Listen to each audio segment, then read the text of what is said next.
উপবিষ্ট আছেন বাণিজ্য মন্ত্রী। আমাদের অনেক কিছু চাওয়ার।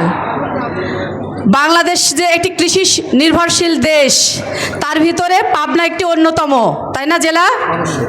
এই পাবনার অনেক তৃণমূল এলাকা আছে যেখানে মানুষ শুধুমাত্র কৃষিকাজের উপর নির্ভরশীল।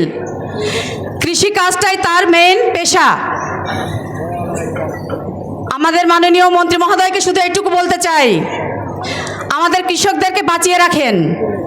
এই কৃষক হতে পারে আপনাদের এই বাংলাদেশকে দেশের একটি চালিকা শক্তি।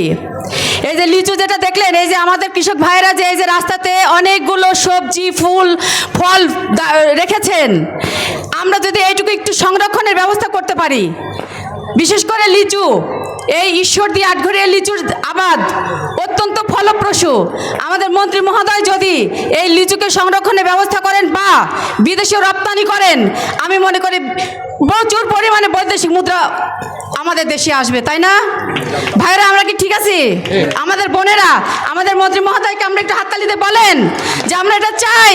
মন্ত্রী মহোদয়, আমরা এই লিচুকে সংরক্ষণের ব্যবস্থা চাই আপনার মাধ্যমে।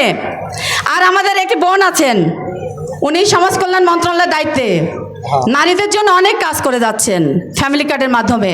আমি শুধু আপাকে একটি কথা বলতে চাই, আমাদের এই পাবনার প্রত্যন্ত অঞ্চলে নারীরা কিন্তু সংসার বাচ্চা সামলানোর পরও কিন্তু কৃষিকাজ করে। আমি চাইব ফ্যামিলি কার্ড তো আছেই, তার পাশাপাশি এই নারীদেরকে যদি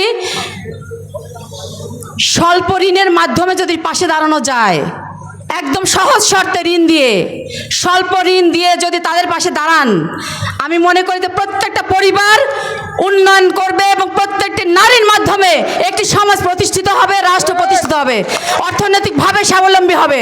আমার বোনের কাছে আজকে একটি প্রার্থনা থাকবে, আমাদের বোনদের পাশে যেন আমাদের পুতুলাপাকে যেন পাই। ধন্যবাদ সকলকে, ভালো থাকবেন। খোদা হাফেজ। বাংলাদেশ জিন্দাবাদ।